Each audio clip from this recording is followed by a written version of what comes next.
In 2016, a new TV show hit the digital airwaves and needed a podcast dedicated to chronicling its adventures. An elite team has been assembled for this task. Unfortunately, the world's listeners have not heard of this Wonder Twin duo. And although they may not be known now, in the future they will be referred to as tomorrow's legends.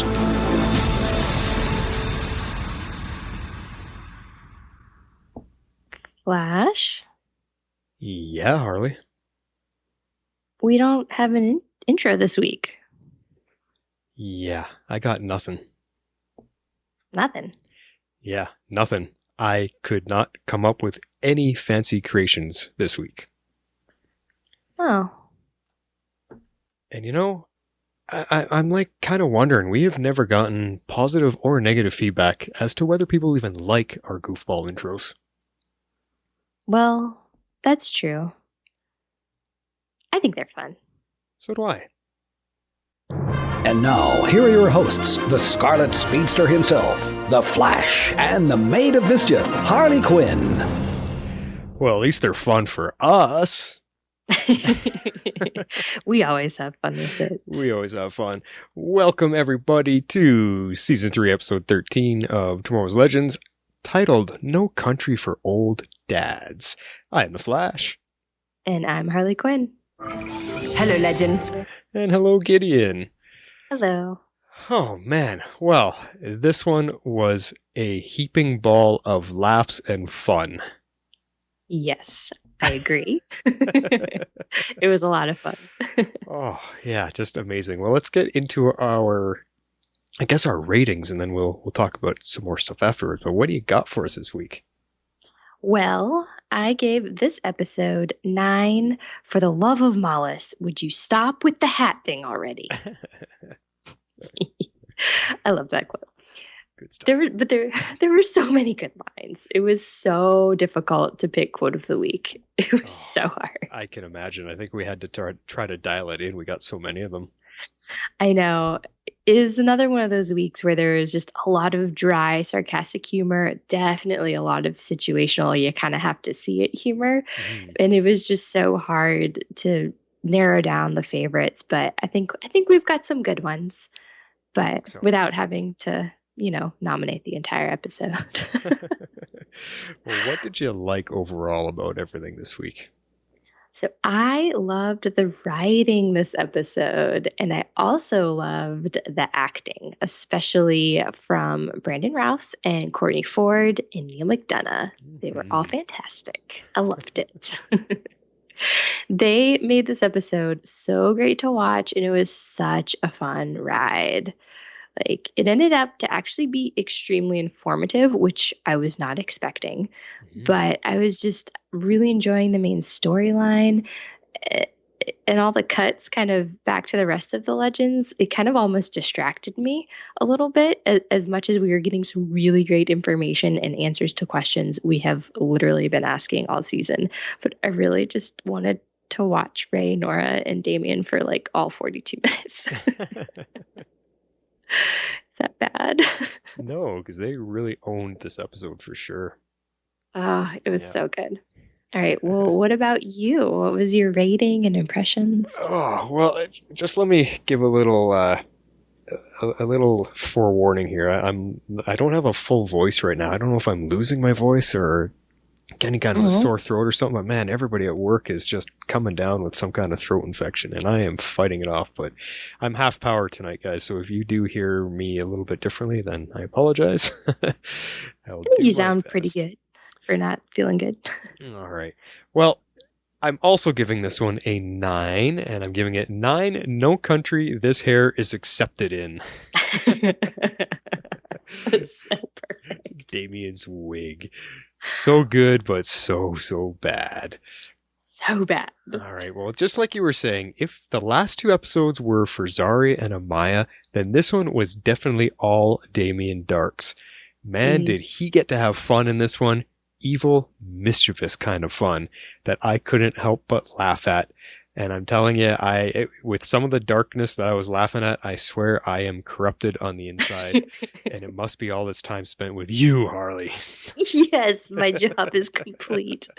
I find that it's also funny that the week after we all find out that Ray and Nora are actually a real life couple, they suddenly get to have an episode playing against each other. That had to be fun for them as well. I still can't believe that. It's like, you totally have the hots for Nora Darhk. And he's like, yes, I do. Exactly. This one, it was so entertaining that I actually hardly took any notes. Like, I'm normally getting, in my little tiny black book that I have, I usually get 3 or 4 pages of notes. I barely got a page out of this one because I was just having so much fun and wasn't writing anything down. It was actually hard to find serious scenes, and it wasn't until the last half of the episode that I found them, but they are there. Just don't expect my serious scenes this week to be super, super heavy, because there really wasn't, and that's okay. This episode was just so much fun. I was having as much a good time as Damien was, so there we go. Oh yeah, I think we all were. He was just so much fun to watch. It was a good episode. Totally. Well, we got a couple, I guess just a couple little shout outs, a couple little things to say in the news section. Let's get to that. We interrupt this podcast for a special report.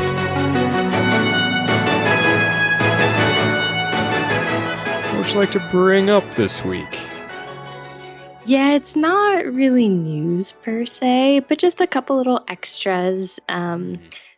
The first one it's a link to a comicbook.com article, and I just thought it was a fun extra for those of you that may not have caught it. Cupid, a favorite villain from Arrow, made a guest appearance on Upswipz when Damien Darhk trying to set up his profile. She did, and I noticed that right away, which I just thought was funny, and it makes me wonder if he even recognized her because he swiped up on her. So does that mean he's trying to date her? Is that what that meant? I think so, because I guess up and down is more intuitive, so up would be good, right? I don't know. So yeah. Yeah, that was pretty funny. So yeah, cool little shout out there. Yeah, so I'll stick a link to that in our blog post, and then another link that I'll put out is actually a link to a tweet that we got. It was either during the show or possibly just after the show from @AnthonyGNL, and he sent a screen cap of the coffee cup that Damien Darhk, well, I guess it's technically hot chocolate, but of whatever he hands to Nora, and it definitely said GC jitters on it. Mm-hmm. So possibly Gotham City jitters? Yeah, see, I mean, what else could GC stand for? Now I'm wondering what that could possibly mean, because there's been rumors out there of how can they cross over with Gotham in the Arrowverse somehow, some way, because Gotham's supposed to be in a, what do they call it? It's an all like Elseworld type of story. Right. Yeah. But the guy playing Bruce Wayne had come up with an idea. What's his name? David Masseuse. David Masseuse had come up with an idea, and I forget what he said, but he had an idea in a way that they could do it. And thing is Gotham was mentioned before in Supergirl, that the city actually exists, and so does Metropolis. It's just they don't have a Batman over there. And I can't remember, one other show I think mentioned Gotham as well. Was that Arrow? That mentioned it? Yeah, Oliver name drops Bruce Wayne. Yeah, so we know that these cities and these people exist. There just isn't a Batman or a Superman in the Arrowverse on our Earth. But in Supergirl, obviously there's Supergirl and Superman, so they have that. But yeah, who knows what it could mean. It could just be a fun little Easter egg to make the fans go crazy, and probably. And it means nothing. Probably. Yeah. But it was still fun, because I was looking at it really fast on the first watch, and I thought it was CC. Like, I just thought I looked at it too quick. I was like, that's not a G. And then he sent me the tweet, and I was like, oh, yeah, that definitely is. So totally. That's just kind of cool. Yeah, it is pretty cool. The last thing we're going to throw in here is just a last reminder about our contest, guys. contest for some Tomorrow's Legends merchandise.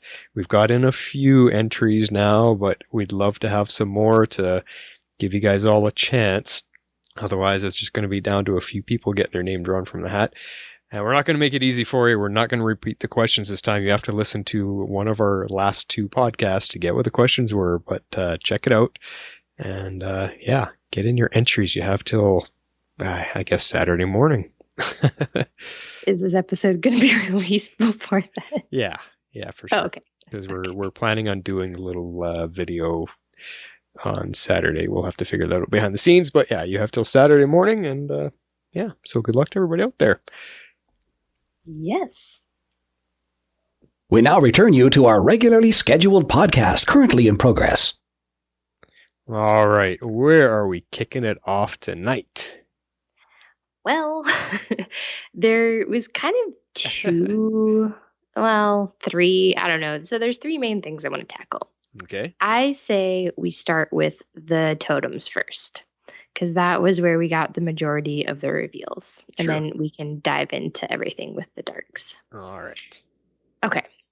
So, at first, in the very beginning, we notice that Nora can't actually make the spirit totem work for her.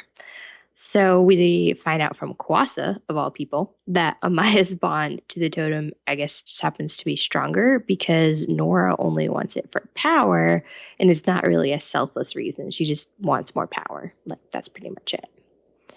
Okay. So, I guess that sort of answers some questions. But then it also seemed to me that in this whole scene that Kwasa was just really happy about the fact that Nora couldn't use it, which confused me. Well, I guess the one thing that it answers for me is that it seems like anybody can use the totem. It certainly does, doesn't it? Yeah, like once you have control of it, it's just a matter of finding a selfless act to kind of engage it or have it connect with you. So unless you have to be magic based or have some type of tie to that magical realm, I guess, and then do the selfless act, I'm not sure. Yeah, That's I what it don't seems. know. It seems like they were just saying that they have to like form a bond with it. So right now, Amaya's bond is still stronger because Nora is just power hungry. Yeah. But if that changes, as it most certainly does, then Nora can take the bond over from Amaya. Yeah, and then what you were saying about Kwasa, I mean, it seemed like she was happy about it, but the other thing that kind of perked my ears up was that Nora says Kwasa has a totem. Does that mean she isn't the totem or has absorbed it like we were guessing at, so she still actually has a totem? Or is that just Nora making a mistake? I think it's just Nora just kind of talking, like more of a colloquial, you have it, because she's never worn it the entire season, and she can clearly go between normal and water at will. And when she resurrected her like from a puddle or a lake or whatever it was that she did. Okay. So I think it was just her talking, my All right. personal feeling. So I'm just reading into it too much, is what you're saying. Perhaps. That's usually my job, to overthink things. Yeah. But I don't know. We don't actually know that answer. I mean, No, not yet. we're assuming, but they haven't really spelled it out for us. So Maybe we'll get it when the time comes for all these totems to come together. Then maybe she'll reveal if she actually is carrying one or if she is the totem. yeah, because I think we need an answer either way, because we have found out that the fire totem is still in pieces. Yeah. So that means that they can't actually be destroyed, I guess. Well, that's what Kwasa says, because she's immediately afraid of it and she acknowledges that it killed her. So that was kind of nice to have that confirmed on screen as well and not just left in the cartoon. Mm-hmm. So she definitely was truly resurrected by Mollis, which I'm wondering if that has her bonded to the Darhks more than usual. You know what I mean? Because she she clearly stays with them for whatever reason. I still haven't figured out quite why that is. 'Cause she doesn't seem overly enthusiastic about working with them. No, but it's almost like she is forced to or drawn to, but I don't know. She's also very short-tempered and short in her decision process too.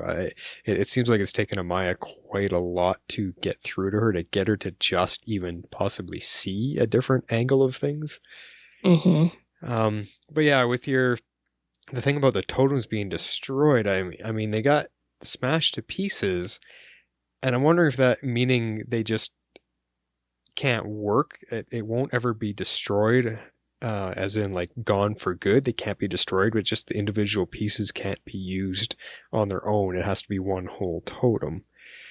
Yeah, that's exactly what I took away from it. Yeah.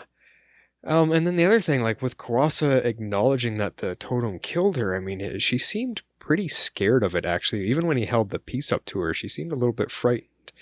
And I'm wondering if that tells us there is a hierarchy within the totems themselves. Like, you know, is one more powerful than the others? Or is there like an order to them? Like fire totem is at the top. It's the most powerful of them all. And then you kind of go down the line until you get to the water or the earth totem. Like, that's what I'm wondering. That could be an interesting twist. The only thing about the earth totem that's weird is that from what we've seen of it, it like completely takes over the person and I guess amplifies their inner desires or whatever it's supposed to be. Well, and that could just be because it's someone that's not able to handle magic is why it totally overtook her. Yeah. Okay. Because that was just still like a weird bit about that. But definitely, I would agree. It seems, even from the Vixen comic, it felt like fire was more proportionally or disproportionately powerful than the others. Yeah. So, yeah. And it also seemed to kind of intensify, like the person that was using it, he was kind of like an evil warlord, and it seemed to kind of intensify his craziness or his whatever. Okay. I really do have to go back and watch the second season of Vixen, and I'll know exactly what you're talking about every week. Yeah, that's true. I probably should go back and rewatch it myself. But... And then we can inform our listeners who haven't seen it. Yeah. All right. Well, let's see. So let's talk about the fire totem a little bit more and how it kind of interconnects with Ray. So I loved that they acknowledged that they needed him to repair the fire totem, because it kind of it almost is in a way repairing his character a little bit, because he's kind of like still his sunny self and like having his nice optimistic outlooks, but they're also acknowledging his brilliance again as well and bringing that forward, which is something we have been complaining for 2.5 seasons that they're not doing with him. Yeah, and after you said that, I had to think about it more, because my initial reaction was like, well, that's who they just happen to have at that moment, and then they're taking advantage of the situation. Oh, we got Ray. Okay, well, he's pretty smart. Maybe he can help put this together. But that could have been all part of the plan. And he does actually figure it out. But where I laugh at this is maybe one little minor nitpick within the episode here, is that we kind of make a joke about it, both of us here, that they go to the Upswipz office when Damien when Ray says he needs a lab and Damien takes him there. They go to the Upswipz office. I mean, is that just a comical callback to when Ray was working for them there? Because it's an app. It's a dating app. So how can the dating app's technology help him discover how to repower the fire totem? I was just kind of like, what? Okay, they're just really far-reaching here. I don't know. What do you think? No, I agree. I thought it was hilarious to bring it back, but I did not get why he's like, I need a lab. Okay, great. Let's go to Upswipz. I'm like, hang on a second. Yeah. If I need a state-of-the-art lab, I'm not going to lie, Upswipz is not where I'm going. No, so I just found it a little bit funny. But, you know, at the same time, just the way the scene continued carrying on anyway, with what Damien did to Ray's former boss, it didn't matter. It was dark humor at its best, and I mean dark in both senses of the word. Yes, I know. We're going to make that pun several times tonight, guys, so just be ready for it. Totally. Oh, dark humor. Love it. Oh, man. Okay, so that was all kind of in the beginning. So we're just going to jump to the end for a minute so we can kind of tie out our totem points. So in the world between worlds, when Amaya and Zari are on their vision quest again, Amaya's ancestor insists a very interesting thing, and that is that they need Kawasa and that they have to get her back.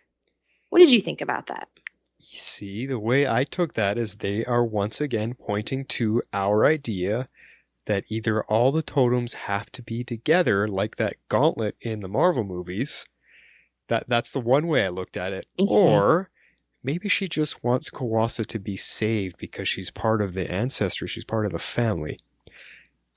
Yeah, it could be a little bit of both. Yeah, I am not going to lie. I'm really leaning towards your gauntlet theory for sure. I definitely think the lineage has a little bit to do with it. But. Yeah.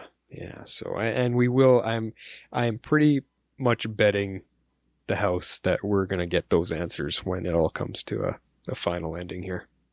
Oh, yeah. We're getting, now that they're kind of, I guess, wrapping everything up, you know, kind of trying to move towards the culmination of this season, they are giving us answers week after week after week. So we've been asking all of these questions for 12 episodes, and then all of a sudden, we're just starting to get them answered, which is awesome.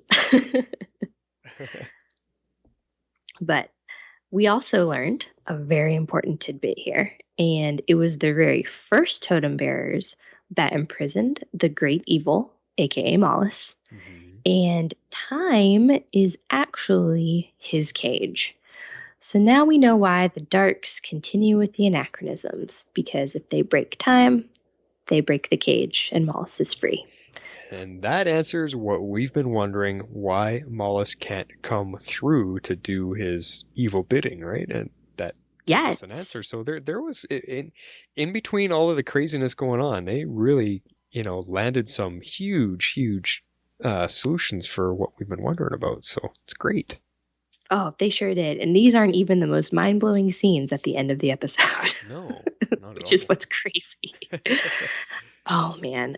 Again, though, a question we've been asking for 12 episodes, and they're just like, oh, yeah, this is why it's happening. I'm like, yes, finally. Finally an answer. But it's great. They're giving us answers. They're not leaving us hanging. I mean, sure. No, they're not. 12 episodes, awesome. Whatever, but it's been a great mystery to try to figure out throughout the whole season. So this is awesome. Yeah, and I don't think we once... Well, did we sort of postulate time was a cage? I don't know. Maybe not in those exact words. So we postulated that it... Because we've been told that he is all of time. He is time. He's like before... past, present, and future. So we were kind of wondering, okay, is he on the outside of that, kind of like in the time stream somehow kind of idea we were tossing around? So we weren't really sure. Yet. Yeah, I didn't think we had a good feel for it. Okay. Well, was there anything else you wanted to chat about the totems, or did we kind of cover it pretty well? Yeah, that's pretty good. I think we can move on to this next section here called the Darhks. Yes. Okay. I'm sorry, this was too short to put in, or did I put it in? I don't remember. But when he says, "Hi, Noid, I'm Dad," it was just so corny. It's like literally the worst dad joke in the entire world. I was like, oh my God, Damien Darhk is making dad jokes. This is amazing. Well, that's the kind of dad joke that hasn't been in his daughter's life for 20 years, and he doesn't know how to be silly or funny because he only remembers her as a little girl, which, I'll bring up that point again a little bit later. But yeah, so he's just making the only joke that he knows, because he hasn't seen her for 20 years. So his humor is very low in age rating, I guess you could say. Yeah, definitely, for sure.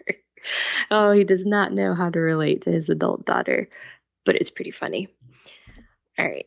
So the main point of the whole Dark plot line, I guess, was that he apparently murdered a German physicist that actually invented cold fusion in 1962.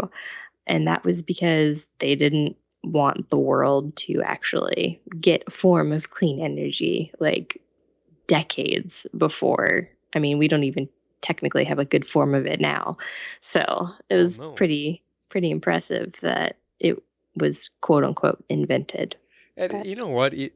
Theorize it as much as you want. Like I'm guessing that you tried to look it up and found nothing. Absolutely, I did. But for all the conspiracy theorists out there, I mean, imagine if the possibilities of it. The oil companies have been in power for so many decades. Of course, they're going to pay an assassin to take them down and kill off the technology. Conspiracy theory or not, it makes sense. Even if he was killed back then, and him and his, research could have been buried, and we would never know if it was actually true. It's an awesome conspiracy. It is definitely a crazy conspiracy.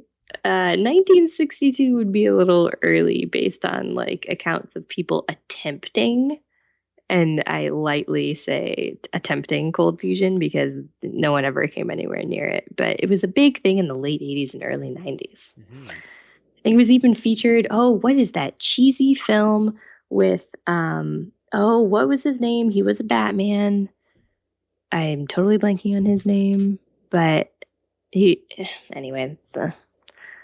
Well, which Batman? We had Michael Keaton, we had Val Kilmer, we had Val Kilmer. Clooney. Okay. Val Kilmer. Uh-huh. Yeah, he's like, it's him, and there's some evil scientist, and it has to do with cold fusion. I cannot remember the name of it to save my life. It's a super cheesy movie in like the early 90s, I think. Okay. Well, I'm remembering a Keanu Reeves film with Morgan Freeman where Keanu Reeves designs and creates a way to use water as a fuel source. And I'm trying to remember the name of that movie. And, of course, the government comes after him and hunts him down and wants to kill him and shut down all of his research. And I'm just like, yep, that's exactly how things happen.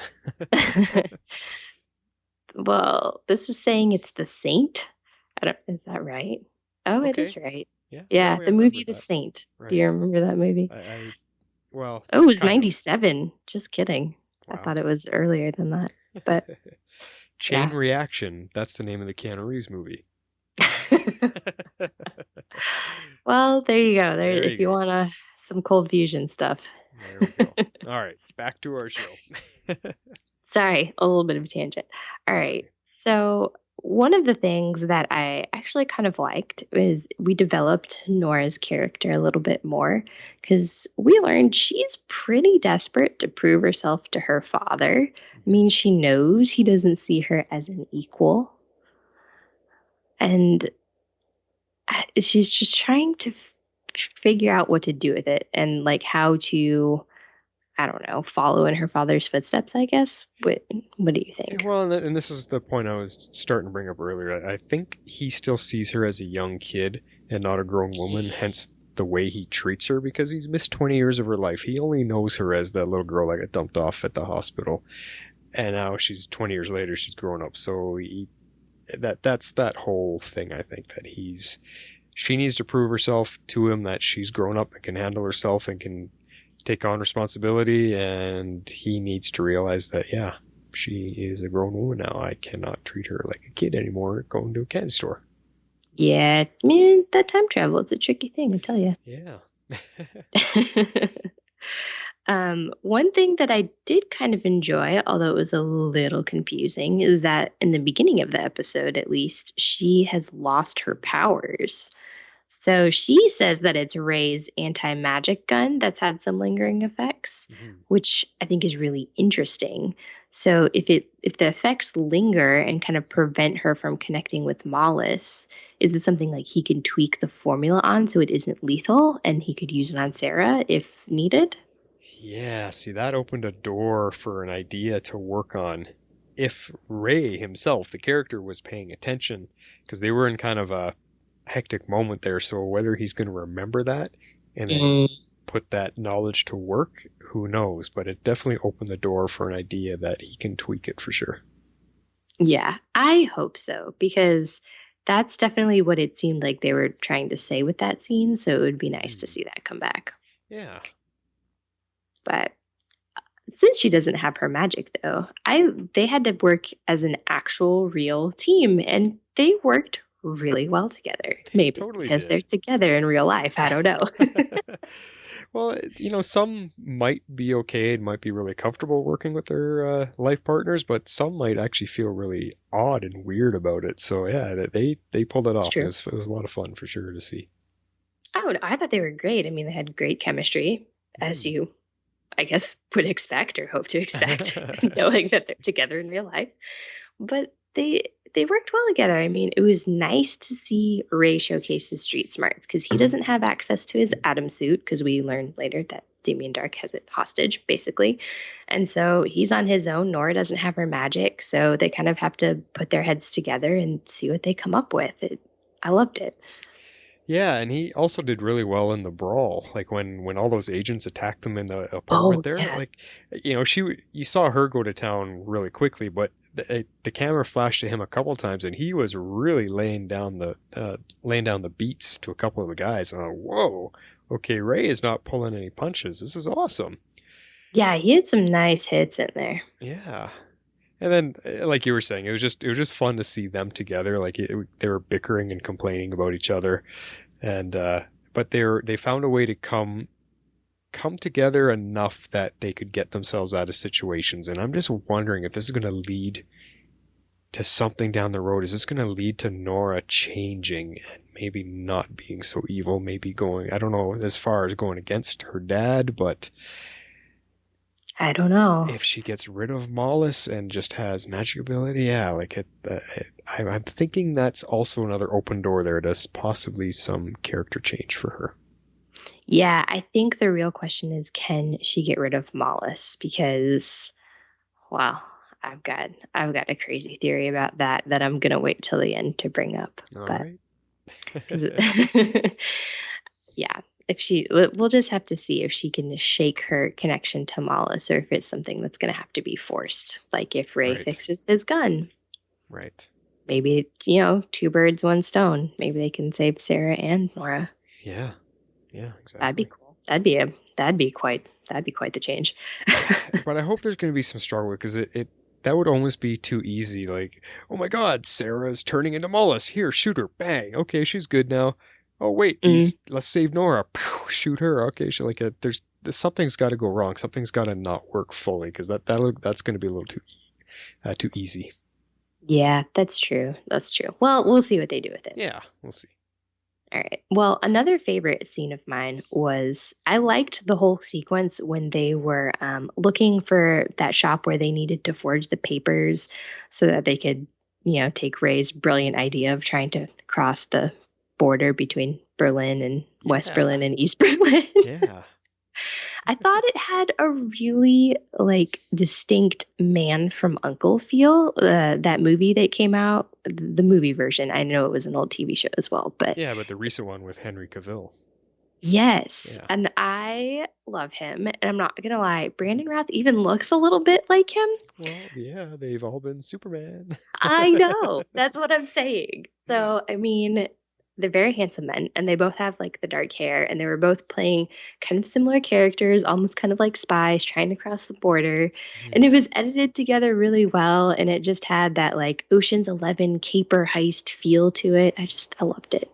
Yeah, the whole scene itself, I love the set piece and the backdrop of when they actually broke in there. It really felt like you were in a hidden bunker during the war, and it just had a really cool feel to it, real classic old feel. And I also like the modern movie edits they were doing with this split screen look, which is similar to your Man from U.N.C.L.E. movie. Yep. It was just very cool. It added to the fun of the storytelling, and it just gave it a neat flavor. This was something different, something fun that the Legends team wanted to try with this episode, and I appreciate it. Made it fun. I did too. I thought it was great. And I think my favorite part in that whole sequence was Nora stealing the car. Because I think the guy was like trying to pick her up and she's like, yeah, no, and just like smashes his head into the steering wheel. It was fantastic. I loved it. Yeah, good scene all around. Oh man. Well, this is my next dark humor pun is coming. Are you ready? Mm-hmm. All right. Well, Damien Darhk, did you enjoy his therapy session when he was kind of thinking out loud and talking to Alan's corpse, trying to make a decision on whether he should follow Ray? And Nora is like, he's dead. He knows he's dead, right? Like, he just killed him. Like I said, this was devilishly dark humor, but oh so funny, and I am definitely corrupted now. Or am I more like, am I more becoming Eobard Thawne on the inside? I don't know what you're doing to me, Harley, but this, no, it was actually seriously funny. These are the scenes that I thought Damien Darhk or Neil McDonough were just acing and loving it. Yeah, he just he even pats him on the back. Oh, funny stuff. He's like, good talk, man. And then he leaves. I'm like, he knows he's dead, right? Yeah, and that's what I think. That's just him. He's just being funny and goofy on his own. He's entertaining himself, and that's all that he cares about. So it's just, yeah, it's funny. Oh, he is. He is a rather entertaining man. I went to several of his panels at Dragon Con because he did, I think, a Flash or maybe an Arrow one, and he did like 2 Legends ones, and just like, especially him and Matt Letcher together. Oh man, those guys are funny. Yeah, just so great. Oh, make sure you see it, guys. If you ever get to go to a con or an expo, go see those guys. Oh, definitely. Please do. They're so great. All right. So I very much enjoyed that Ray was a good influence on Nora in that whole scene where Damien Darhk is completely disgusted with her. She's like, where is this coming from? Why are you? Oh, you've been spending time with Ray.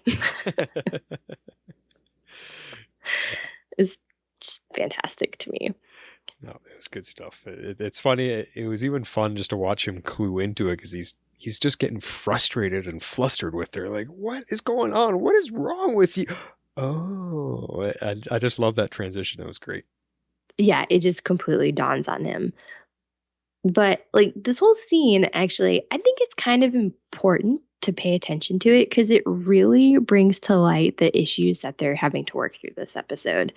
And it's stuff that we've said before, and I think we definitely realized in the Daddy Darkest episode. But it was kind of nice that Nora herself acknowledges it and says it to his face because, I mean, she does resent him for basically pushing her, a scared little girl, into the arms of a demon and like a cult, basically. Yeah. What I wanted to say about this point in particular is that this is what makes good villains. We get to see a human side to them, that they have their own struggles, whether it's family struggles or financial struggles or whatever. They have struggles just like the heroes do. But the great thing about it is that they never think they're evil. Even though Damien's kind of joking about it, they always think they're doing the right thing themselves. And this whole stuff with Nora and him, it just really gives them depth. This whole family troubles and just having to deal with father-daughter issues and the time that they've had apart and trying to figure each other out, like their relationship with each other, it just gives them so much depth, and it makes the best villains when they do that. I completely agree. That was very well said. It does. It makes the villains. Like, I love when they have a little bit of humanity. I mean, even Damien Darhk, his whole point is that he is out for world domination and he wants to remake the world in his own image. He even has a quote about it. Yeah. Which may come up later. So keep an eye out for it. Or an ear out for it, as the case may be. Anyway, I love this concept that in his mind, world domination is his gift to his daughter.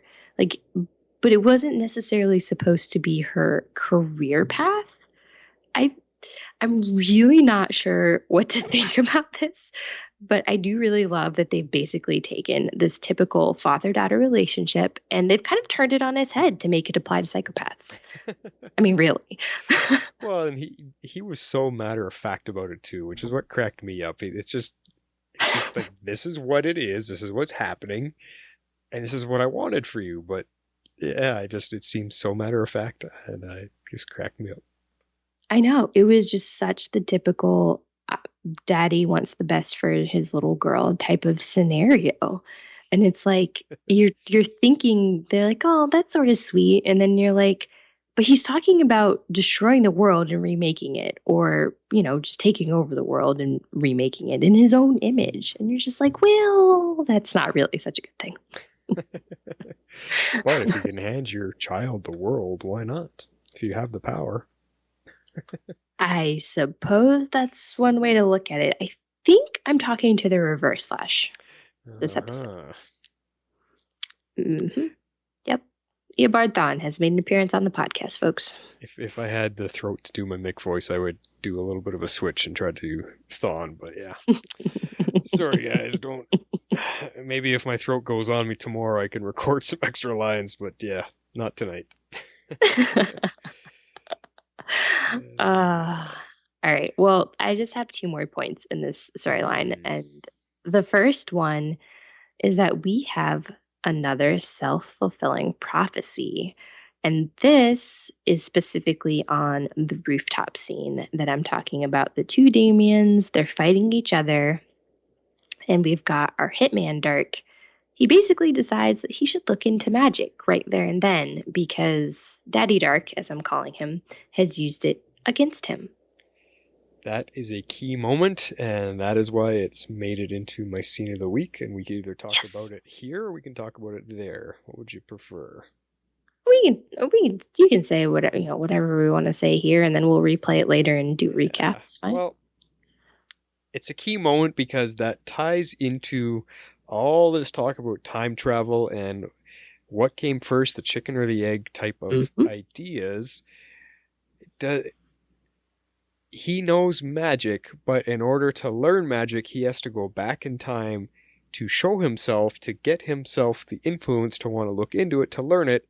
And here we have this kind of endless loop. And where does it begin? And it's crazy, mind-boggling to try to figure out. Yeah, you really can't try and figure it out. It's almost like you have to take like the alternate timeline approach without truly taking an alternate timeline approach. It's like in the original timeline, he took this path, and then now because he's made it far enough into his future and he's coming back, he's sort of influencing his past self, but it's not really his past self because now his past self is on a different path. Yeah, and that's, you're tying into some of what the Flash has done with his time traveling ventures, so yeah. Oh, man. Yeah, tough. But hey, whatever. Just cool. Just a very cool little thing that sparked, like, oh, is that where he decides to go looking to become magical? Because we actually don't really have an origin story for him where he first gained his magic, where he first looked into it or anything like that. So if anything, at the very least, this was just a tidbit of his origin. Yeah, exactly. Which is crazy. I mean, we got so many just little tidbits here and there. I mean, his age, all sorts of just crazy little facts that they sprinkled in all throughout the episode. Like, it was good. It's almost like it's almost too much to just kind of like write down every single point. So that's why I was kind of trying to pick on like the main pieces. But we really learned a lot from this episode. Well, I mean, what did he say? He was 199? Is that what the number was? He said he's 257, but Upswipz only lets him put in 199. Right. That's where I'm getting the number. Yeah, so 257. Yeah. That's crazy. Very crazy. Yeah, because I think Nora says something like, you look great for 257 or something like that. I don't know. Last thing I wanted to bring up, though. I didn't realize that the Atom suit was voice activated, and I thought that was ridiculously cool. It was cool, and naturally, I mean, it's Ray. Of course he's going to be able to have control of it. and be able to speak to it. I'm guessing when it's very small and in his pocket, he can activate it as well. I'm just glad that the suit is back in play. I feel like we haven't seen a lot of it this season yet, so I'm glad that they had him in it this time. Yeah, we really haven't seen a ton of it. I mean, we saw it a lot in the Dominator episode, which, featured him a lot. We saw a lot of him this episode, which was great, but it was nice that the suit kind of came back at the end there. So yeah, I think he got to, as much as I said this was Damien's episode, I think Ray got to really shine in this one too. He did. Mm-hmm. Yeah, absolutely. I mean, the three of them were really the bulk of the episode. Ray Palmer, Nora Darhk, and Damien Darhk. Yep. Well, Damien Darhk on two different levels. There was Neil McDonough had to do a lot of work for this episode. It was great. I mean, I loved it. But yeah, it definitely kind of revolved all around them, which I thoroughly enjoyed. I thought they all had great chemistry. There's a lot of great one-liners. I mean, it was just so much fun. So much fun. I loved what they did with it. Oh, that's why we both gave it a 9, because it was fun. I know. It was. All right, let's get to our closing scenes. Yes, so I have 4 distinct separate points that I would like to bring up. Okay. So let's start with Wally. Yay, Wally. He stole the fire totem. And now we have 3. He had very little to do this episode, aside from really making Amaya mad. But then he got to kind of prove himself, and he sped on to the rooftop scene and, saved Ray and cold fusion and apparently the fire totem. So it was awesome. Yeah, no, yeah, he had some cool stuff. I'm 50-50 on him, because that cool scene with him running along the wall, I thought was awesome. It gave him that awesome speedster moment that we always see on The Flash, and he finally got to shine in that moment. So that was the 50 good side, and then the 50 bad side was when he was sitting down to help them with the going into the meditation and stuff. I found him so annoying when he's tripping over his tongue, and I'm like, oh my god, this is the stupid teenager. I don't know what it is. It annoyed me. So that was the 50 negative side of things, and I was like, guys, come on, do not make him this kind of bumbling, goofy kid. I want him to be able to mature and grow like we saw Jax do. I want him to kind of go into that type of story arc. Yes, I agree. I am hoping, since he's a regular for the rest of the season, they'll get a chance to do a little bit more with his character. But I agree. I didn't like the introduction of him, immediately kind of annoying Zari and Amaya. Although more Amaya than Zari, which is interesting, because at the end, he says specifically that Zari doesn't like him, but he doesn't mention Amaya, does he?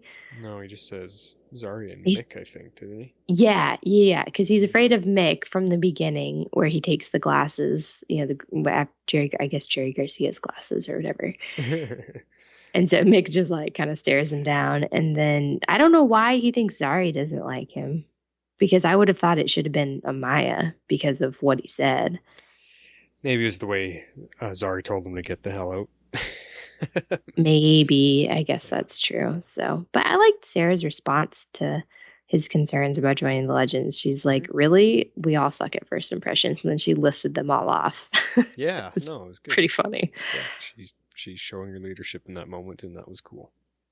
Yeah. She had very little to do this episode. I just realized that this is the first time we've actually talked about Sarah, which is almost unheard of. We don't usually go this far into an episode without mentioning her. Nope. Well, she didn't have anything to do. No, she didn't. Well, I would like to talk about Grodd. Yes, Grodd. Holy Grodd. Exactly. Holy Grodd. I was not expecting Grodd to show up. But as soon as But as soon as I saw him drop into the background, I was like, oh, this is bad. This is really, really, really bad. I wasn't expecting a death. I didn't really like Director Bennett per se, but I wasn't, really expecting Grodd to rip his head off or whatever he ended up doing. Well, no, it was brutal. He pounded him into a pulp. I mean, for our show, it was violent, because you could hear kind of the meat being pulverized, and I was like, oh, gross. He did not stop pounding him into the ground. And it made me wonder, like, why him? Because he first landed amongst a group of people and he just kind of smacked him out of the way. And then he jumped all the way forward to the director. And I thought, okay, well, wait a second. It's the director of the Time Bureau. Grodd is jumping through time. What the heck's going on? So he's going to take out the director of it. And... Well, yeah, I think he was trying to weaken the Time Bureau because what is the purpose of the Time Bureau? To fix anachronisms. And who does Grodd work for? Exactly. Malus. Exactly. So if Grodd's on a rampage through time, that's not cool. He's going to cause all kinds of the anachronisms. If he's jumping through time killing people, they're going to have to deal with Grodd too. Yep, they are. But, I mean, this is something we didn't really talk too much about. Ray,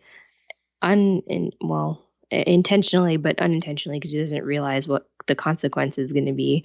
But when he blows a hole in the Berlin Wall, I mean, that anachronism sort of causes some things to break. Yeah. i.e. the time stream starts getting cracks and rips in it. Which we haven't seen before, so that must be a major anachronism to blow a hole in the Berlin Wall. Yeah, I'd say that could have some pretty disastrous consequences in that particular time period. and did we even we didn't see them fix or do anything about it, did we? Like, that just gave Sarah a point in time for them to go find him. We never actually saw a resolution to what he just did. We didn't see a resolution, no. I think Ava has sort of a throwaway line that says, well, we have to go clean up the Berlin mess or something. That's true. Like that. Right. But that's it. So that was all that we had for that. Cool. All right. Do you want to talk about Rip and why he always has to bring bad news? Well, yeah, I don't know what much we can say to him about him. I noticed that he couldn't even keep his head up. He's obviously very ashamed of what he is allowed to have happened, because he could not hold his head up and even look anybody in the eye, really. Yeah, I guess. I don't know. I do have a really crazy theory. Okay. This is my first one. I said I was going to save them for the end. Uh-huh. I want to know if maybe Ava could be Rip's daughter. Huh. So it's your turn to have a crazy theory to go along with mine. You want to see if you're right. Yes. Oh, well, I was wondering what your theory could be, and I that would be a hell of a question to leave us with, and I was wondering what could that be.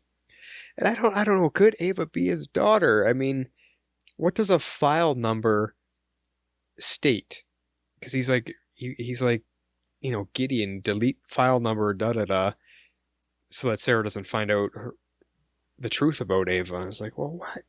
Would they have a file on it being his daughter? I don't know. It's a crazy theory. She's an anachronism, yeah.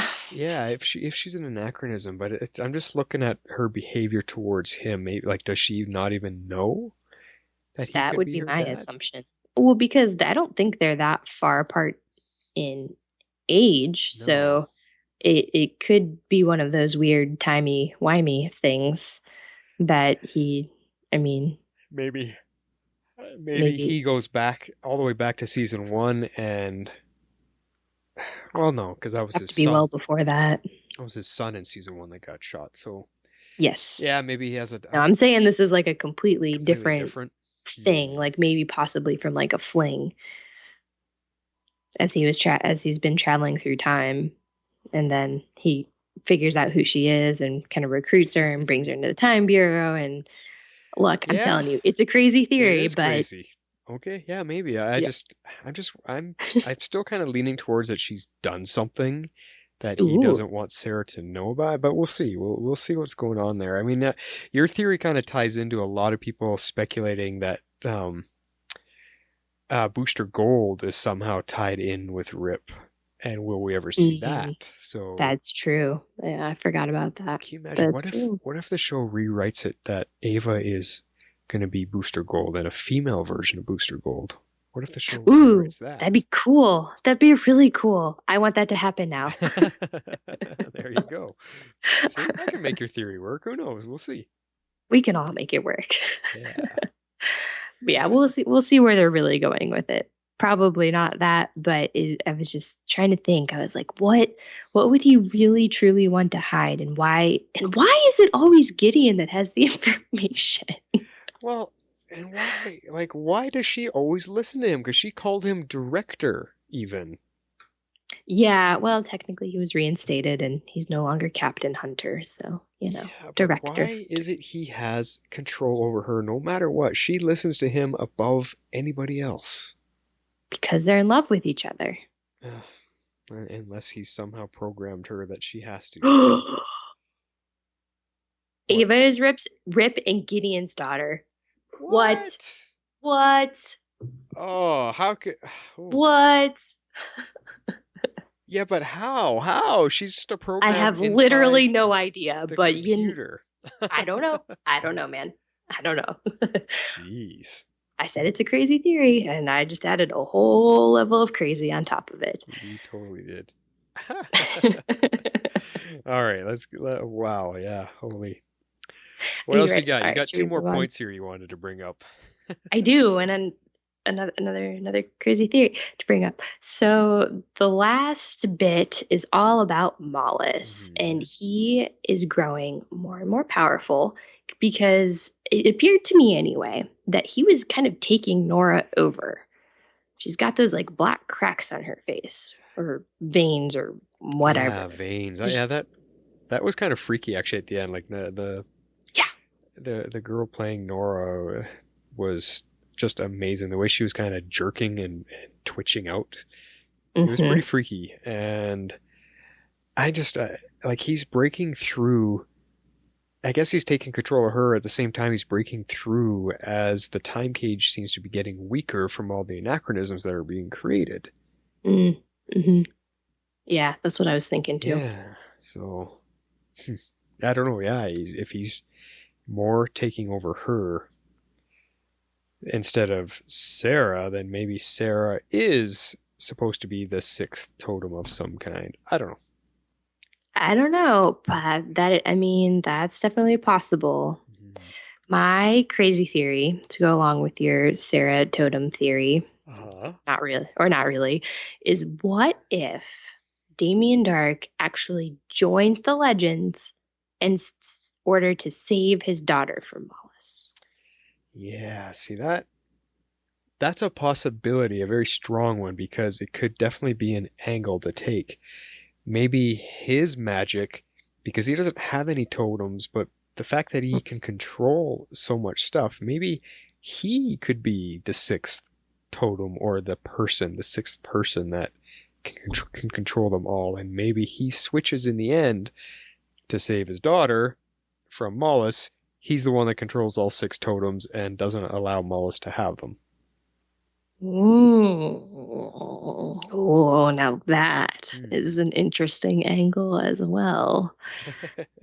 I like where this is going. Oh, this is all sorts of fun theories. We're probably going to get all of this shot down next week, but yeah. Well, I'd like to hear from our listeners. I'm sure they've got some theories and ideas out there. I'm sure too. Yeah. Chime in on Facebook, on Twitter, on email, whatever you want to do. Let us know what you think. We threw out some seriously crazy stuff. Let us know what you think. Totally. All right. Well, after that crazy barrage of Harley theories, let's get into some nitpicks and see what we didn't like about this episode. Form of water!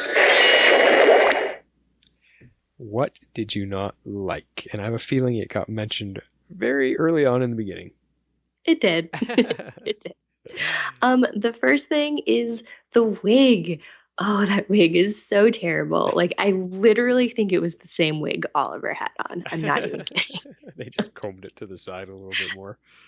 Yeah, pretty much. Made it look a little less messy, a little less island chic, if you will. But I think really the main thing, that's not really a nitpick. It just was so terrible. It was worth mentioning. But I I just have a hard time believing that Damien wouldn't ultimately recognize his own voice. And his face towards the end of that fight was not completely concealed. Like, his mask was gone, and he looked at his younger self at least once. But it's hard to tell because of the way that things were, like, edited and choreographed. I mean, it looked as if the wig was conveniently blocking his eyesight from seeing himself. I just have a really hard time that, based on, like, the voice and the fact that his face was exposed at the end, that Hitman Darhk really didn't realize he was fighting an older version of himself. Yeah. The fighting style. Well, especially when he had him strangled and he was right behind him and on top of him, kind of. Exactly. But I don't know, maybe, I guess in the far reaches of it, maybe you don't ever, in 1962, you would not ever think or expect to see yourself from the future. It's not even in your process of thought. So he just might not have clued in at all. Which is, I'm sure, what they were going for. But anyway, that was my little nitpick. Yeah, it's okay. Just a little one. Yeah, what do you have? Well, we're right in the exact same scene, because my nitpick comes when Damien kept having to hold Nora from falling all the way to the ground. He had so many chances and plenty enough time to just bring her back over the edge. Instead, he kept dangling her there for seconds at a time. I know it was silly. It was meant to be fun, but it was a little too silly because he was able to bring her, like, raise her from just about hitting the ground to the top of the building in a matter of moments. He had equal enough time to bring her over the edge, and it just, it's just like, oh, come on, just throw her over the edge and get into the fight. But, they were trying to be funny with it, so that's fine. Yeah, I actually almost wrote that down too, so that's pretty funny. There you go. I can't really counter that because I thought the same thing. Cool, there you go, there's our nitpicks. Let's get into quotes of the week, because we got some good ones. Here we go. Yay. Shape out an eagle! Yes, yay. All right, what's our winner from last week? Because last week we also had some good ones. We did. Our winner was Little Rat. Little Rat. I'm sure it's nothing. It's a voicemail. I'm just gonna listen. It wasn't my idea, but the team has taken the Waverider on a joyride to the Bahamas 1717 in a futile attempt to locate the missing Earth totem. Just thought you should know. Oh, her snark. Just thought you should know. Yeah. Good one. Yeah. That one actually, I think, got a lot of votes. So that was good. I was happy to see that. It did get a lot of votes. I actually was a little bit surprised that was considered the funniest one, but it was a very good one. Cool. Well, what did you manage to find for us this week in this entertaining episode? Oh, man, there's a whole lot of stuff in here, but let's start with, say what now? Wally, it's good to see you. I remember you from Barry and Iris's wedding. Yeah, wasn't that so fun? It was such a beautiful ceremony. The hors d'oeuvres were like meh. And then the Nazi invasion. The what? Rip had just a couple reaction lines throughout the entire episode where they were, like, bringing him up to speed, and he was like, wait, what? Yeah, exactly. What happened? He's missed a lot. Yep. All right, what's number 2? Profiling. Sweetie, you think it's too early for me to, get back out there? And how long should I mourn your mother? It's been 23 years on my end, Dad. I say go for it. Thank you. Trouble is, I haven't had a single match yet. I think this thing is broken. If I may, you might have more luck if you talk about your hobbies. I just said that I enjoy destroying the world to remake it in my image. Oh, I like trying new restaurants. Also, your profile says you're 199 years old. Yeah, it wouldn't go any higher. Can you fix that? There it is. I just said I like destroying the world. Profiling. Love it. That was great. All right, what's number 3? It is classic legends. No worries. That's a classic first attempt blunder. Happens to the legends all the time. Sometimes twice on the same mission. All we need to do is regroup and come up with plan B. Hey, what are you doing? Plan B.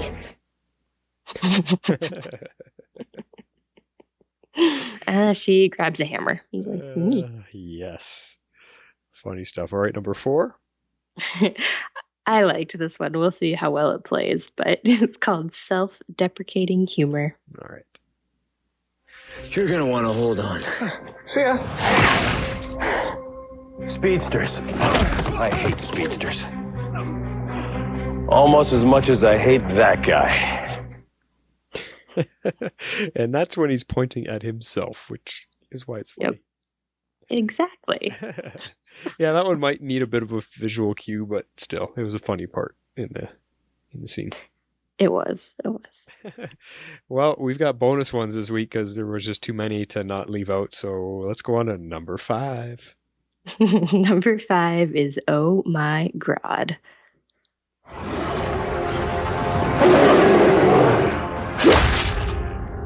Oh my God. It's Grant, actually. Eve, I'm so sorry. He was a good man, I think. I'm glad you left Sarah's line in there. Yeah, because we don't have much Sarah, but it just kind of finished the scene. So It really did. He was a good man, I think. Oh my God. Yeah, it's Grant, actually. Brutal. All right, and the very last one. We're going for 6 of the funny ones this week. Self-throttling. An even exchange. Her life for the scientist.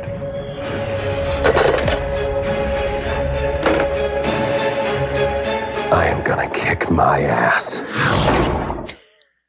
I think that's my favorite one. It is a good one. How often It is do a you good hear one. someone say that? You don't. It brings to mind liar, liar for me. That's true. I'm going to kick my ass. All right. Well, let's move into serious scenes of the week. And our winner from last week was Straightforward. What's up? Nothing. I said, what's up? Fine, you're an unbiased listener. I want to change my granddaughter, Kwasa's past, and, well, improve her future. So do it. It's not that simple. What if I inadvertently change my other granddaughter's destiny? So don't do it. And then there's Nate. I still have to go back to 1942 and marry someone else so the Kwasa and Mari are even born. We can never end up together. I feel paralyzed. Every step I take, it feels like it could just have disastrous consequences. Take a look around. You think these people give a damn about consequences? Take the night off. A true pirate doesn't live for tomorrow. They only live for the moment. Thanks, Mick. But I don't know the first thing about acting like a pirate. Well, I do. The people have spoken. They all love Mick advice. I did too. I loved that quote. It was a good one. It was good. It was actually close. I think it only won by one and one vote. But I do want to say thanks to everyone. We got, I think, quite a bit more votes last week than we've been getting. So that's hopefully due in part because we asked for more. So thank you guys. Let's keep it going. Let's get our voting numbers up there. Yay! That's awesome. Yeah. All right. What is our first scene this week? The first one is called Shrink Under Duress. Look, I'm not keeping you alive for my health. Speak! Oh. If you really care that much about Nora, then maybe you shouldn't let her be a conduit for a primordial evil. I admit this isn't the life that I wanted for her, but world domination was supposed to be my gift to her, not her career path. Then maybe you should tell her how you feel. She's under a lot of pressure, you know, and it's all to impress you. Me? I am so proud of Nora. Obviously, she knows that. She only knows what you say to her, Damien. Can I call you Damien? There's so much in there. That's what I'm saying. Like half of that was funny. Yeah. Well, and again, it's a scene that I'm trying to find, and it's just the idea that It was a great scene. You know, he's just being Ray. He's trying to be helpful. He's just being him. And even though Damien was accusing Nora of letting Ray get to him, he's also letting Ray get to him. I mean, accusing Nora of Ray getting to her, he allowed the same thing to happen, and I just loved it. It's funny, and I don't know if it will play into something down the road or not, or Damien's just whatever, going to be Damien anyway. But I loved it. Oh yeah, it was good. All right, what do you have for us next? Time Cage. Do not say his name here. He cannot enter your world. But this is the world between worlds. Time does not exist here. And time is his cage. And the further time is broken, the closer the demon comes to breaking free. This is why Darhk and his allies are creating anachronisms. Yes, and if you do not stop them, all of time is at risk. And that's where we found out about the time cage. It is. So. That was a very, very informative scene. Exactly. Nothing else needs to be said about it. Nope. So I guess we'll move on to the next one. Yeah. The next one is called Time to Research. I won't let you fall. This is why I'll never have kids. They make you weak.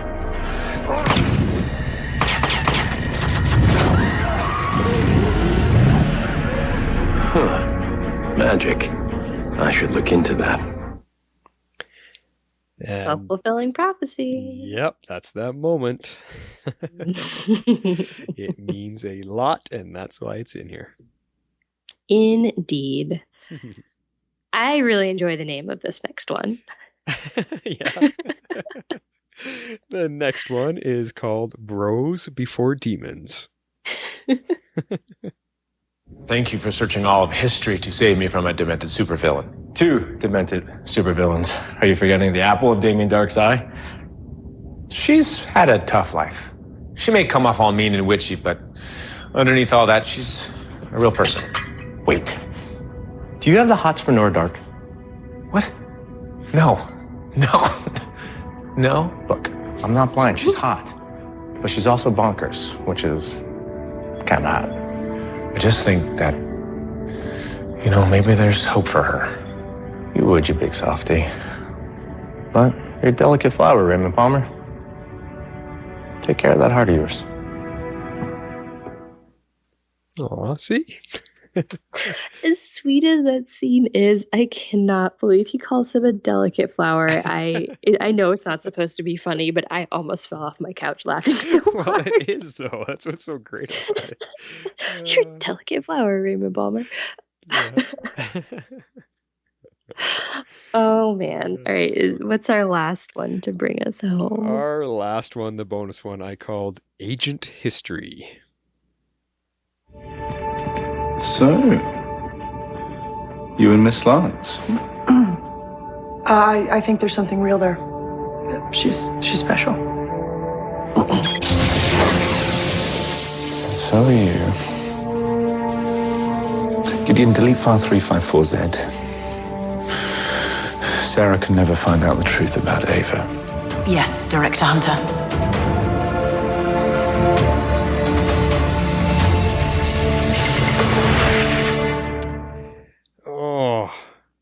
See? What is that? And whether it's your theories or questions, who knows? But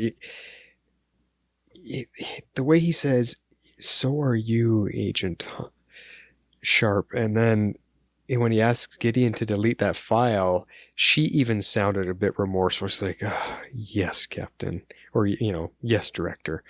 Mm-hmm. So what is it? Why do they both feel so... I don't know. I don't know what the word is. The feeling that they both conveyed there. Yeah, no, they both seemed very sad, as if they know something we don't know. Yep. So we'll find out. All right, guys. It is time for feedback. Feedback. Holy Twin Powers, activate! All right, since you got the voice, you can read this first one from our friend Karina Lucas, because she sent us a pretty nice, lengthy email. She sure did. And to be fair, she also tweeted us to warn us about it. I saw that. That's good, though. Love it. I know, it's What's great. she have to say? She says, "Hey guys, this is a long feedback because I have a theory about Ava, so be warned." Ooh, cool. Let's see what she's got. I know. We'll see if she comes up with something as crazy or crazier than I did. Okay. All right. What a fun episode this was. I really loved Damien, Nora, and Ray together. Sensitive Ray helped Damien to be more sensitive towards Nora, helped Nora realize that maybe she's not that evil, although the evil inside of her is very evil, and of course, helped the Legends by bringing the cold fusion receipt to put the Earth totem together. Fire totem, Yes. I guess she's meaning, but yeah, exactly. Oh, yes. Yeah, it was the fire totem. Yeah, not the Earth totem. Yeah, no, those are all cute scenes for sure. Lots of good stuff. By the way, Damien was on fire with the bad jokes, and as a fan of those, I couldn't stop laughing with him. She's corrupted too.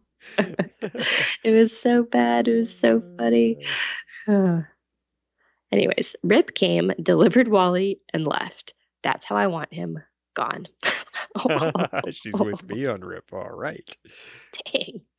And Wally already showed what a great asset he can be. I can't wait for more. Yeah, true. Okay. Love Sarah and Ava's nonverbal communication. And thank you for a good angle on the kiss. We ask and we shall receive. There you go. That's a good point. Yeah. Yes. But then Rip, the keeper of secrets, had the need to scare us. What does he mean by saying that Ava is special and Sarah can't know? Okay, here's my theory. By the way, I don't think she's a robot. Like some people are saying, oh, are people saying that? I didn't know that. I didn't know that either. Oh, well, maybe my Gideon theory is more spot on than I realized. Huh. Sorry, Karina, because this would mean they'd eventually break up and this can't happen. So Karina does not like my theory. She's like, I theorized before that Sarah is the sixth totem, but now I think she's part of the sixth totem. Oh, so she's on your train of the sixth totem business. I think that Rip, while looking for a way to defeat Mollis, found Ava somewhere in the future because she has something inside of her or some power that can defeat him. Also, in that future, he saw that her powers had to be combined with Sarah's darkness, a consequence of being brought back from the dead. Huh. Well, that's a fascinating theory. That is fascinating. So, a future Ava has a power, I'm guessing a power of light, maybe, of some kind, that has to combine with Sarah's dark to create a balance, and that they're going to use that to fight Mollis. Kind of a yin and yang type of deal. I like the idea behind that, but why would Rip want to hide that then, if it's something he can use? I don't know. That's a good question. Well, she's got some more to it, so let's keep going with it.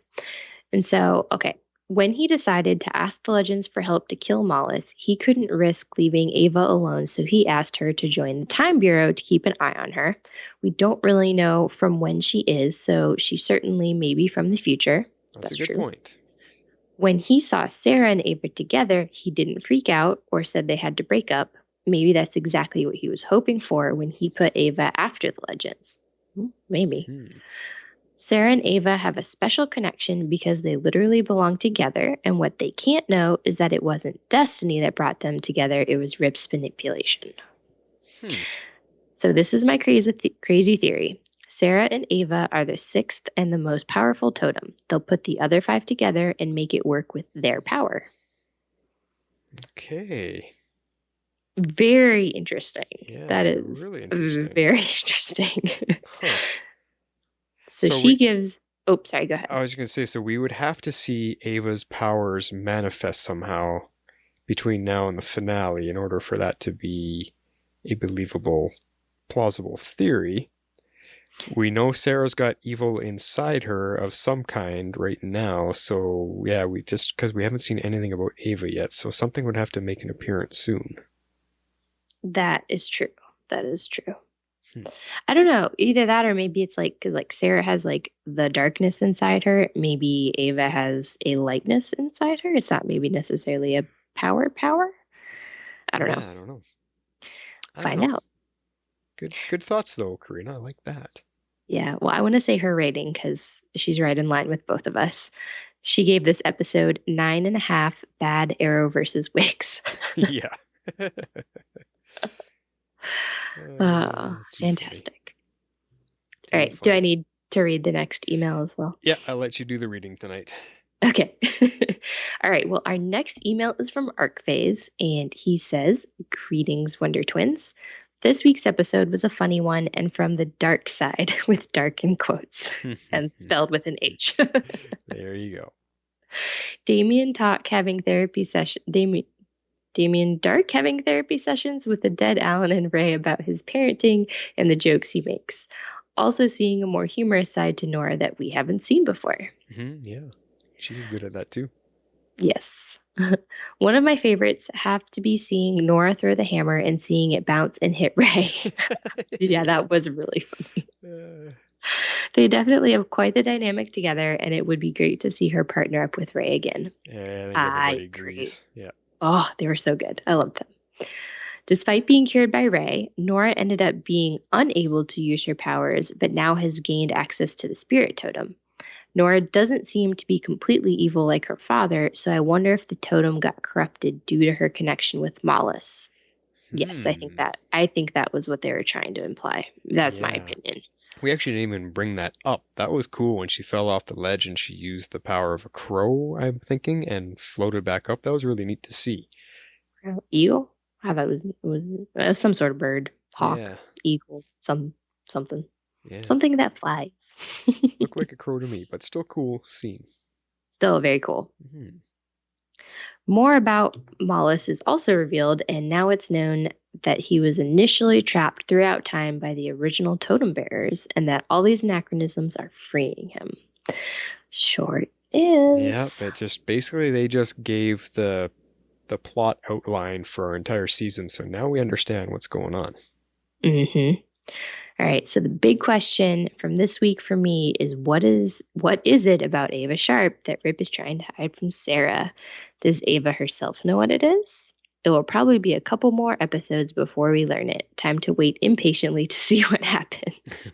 From ArcPhase. That's a good point. I actually, if you look at that ending scene, I don't think Ava even has a clue because of the way she behaves towards Rip and everything else. I don't think she even knows what this dark secret is. So that could lend some weight to your guys' theories. It sure could. Yeah, I definitely think she's in the dark. And it comes out again. Sorry, I told you there's going to be a lot of them. Yep. Well, thanks, ArcPhase. All right, and our last one is a voicemail from the Green Butterfly. Here she is. Hi, Flash and Hara. This is your eye in the sky Green Butterfly. For the first part of this episode, I didn't really like it all that much. I mean, I was just worried about Ray the whole time. But as we got to the end, it got much, much better. One thing that bothered me, though, Damien was using his powers to make sure that Nora didn't fall. But we've seen on multiple occasions that Damien can suspend people in the air, but he can also flick his hand and throw them across the room. So I couldn't understand why he wouldn't do one of those special little flicks. So that if he lost his grip, his daughter would fall on the roof, but not over the side. Grodd! I was waiting for him. It's been so many episodes since we saw Damien take Grodd out of the Vietnam timeline. I've been waiting and waiting for this plot point to pay off. Director Sharp, huh? So we have a captain and a director. That's going to be quite the schedule to work our dates around. So I was distressed and not liking the episode too much in the beginning. But in the end, this episode earned an 8 out of 10, just the gorilla I was looking for. Have a super week. Green Butterfly out. Awesome. Always good to hear from Green Butterfly.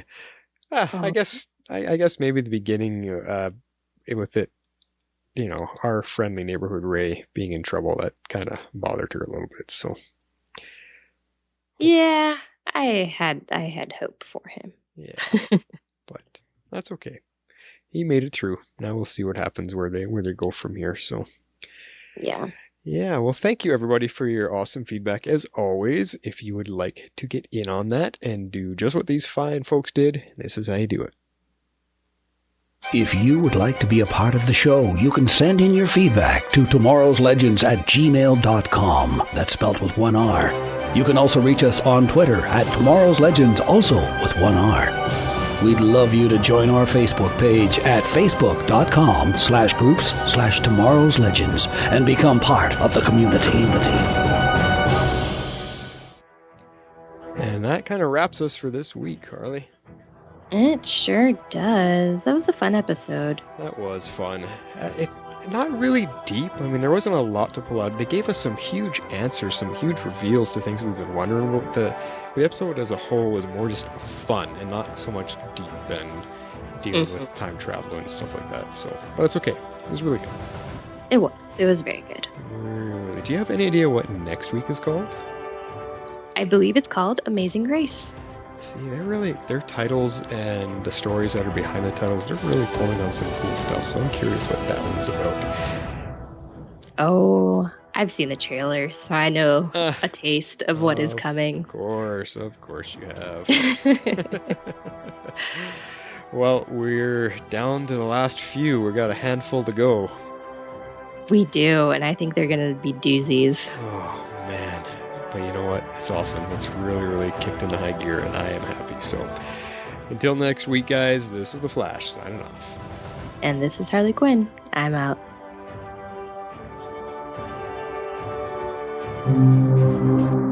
Tomorrow's Legends is not affiliated with CBS, Warner Brothers, or the CW. We're a fan-made podcast for entertainment purposes only, and are part of the Cybercast Network.